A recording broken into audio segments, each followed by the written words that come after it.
And we have quite a few questions here for Aries. So James, welcome. I see you here.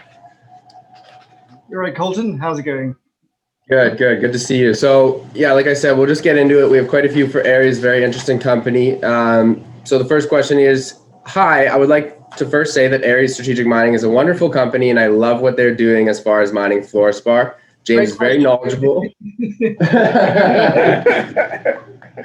Says James is very knowledgeable and has an extensive background on what he knows. My question is, do you see the company being listed on the New York Stock Exchange or the NASDAQ in the future?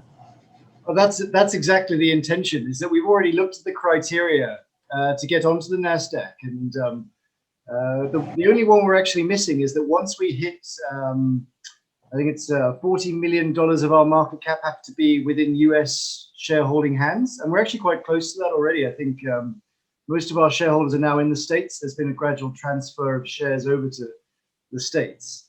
Once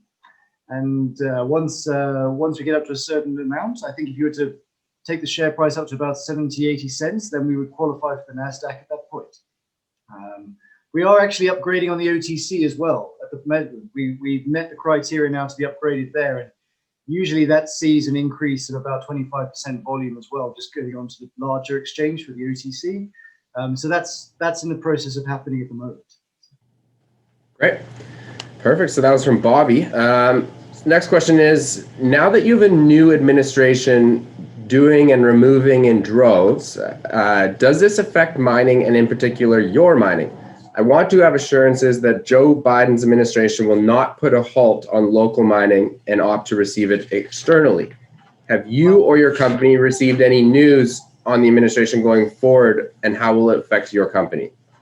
We're okay. I mean, I don't know how if anyone's got any mines in the US at the moment, but there was this really peculiar rule he brought in recently where he banned drilling for the whole on all federal land, which means all drilling on mines. But thankfully, we've done all our drilling, so it doesn't affect us. But if we hadn't have done that, then I mean, that pretty much ends any new mine because you can't construct anything without drilling.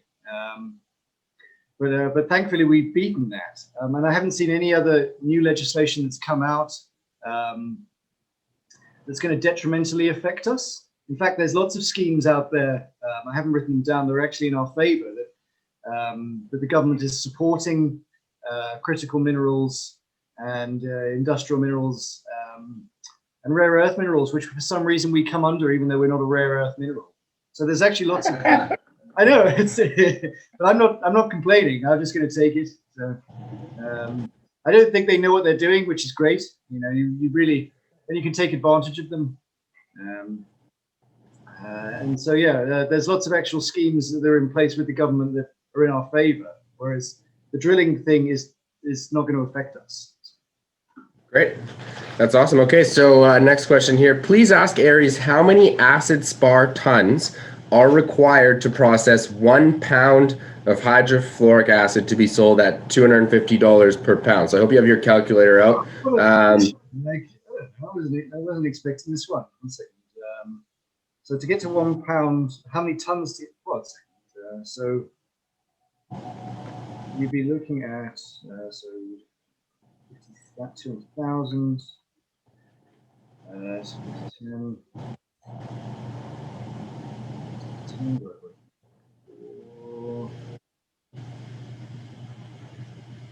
So you'd be looking at about a reduction in force. So for every 4 tons of acid spar, you produce a ton of hydrofluoric acid. Okay, perfect. Yeah, so they were really looking for the acid spar to hydrofluoric acid ratio. So that's perfect. Great, and that was from James, actually, another James. The last question here for Aries, actually, we do have a couple in the chat, so I'll leave those till after this one. What is the potential tonnage per month for the Aries mining facility initially and in the future? Initially, we'll come in at about 5,000 tons of acid spar a month. Actually, I'll back up for a bit. We'll probably go into production a bit sooner in lumps, which is a high-grade metallurgical product. And that'll come in at a few thousand tons a month, 4 to 5,000 tons a month, and then there's going to be a switch over to incorporate acid spar as well, and that'll rise to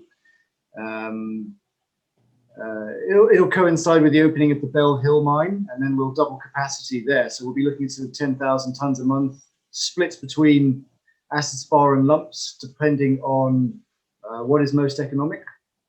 And then over time, there's no reason why when we can't open up additional mines on it, we can't get up to well over 150,000 tons a year. Okay, great.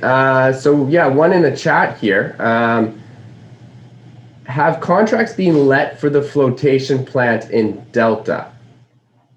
So the RFP is written. It's just the RFP is now sitting with one of the process engineers for final sign-off before the RFP goes out. So it's written and it's ready to go, but it's just waiting final approval. But that's on the acid spar flotation plant. The RFP is written for that. But on the lumps plant, that's all designed and paid for, and that'll be on its way within the next few months.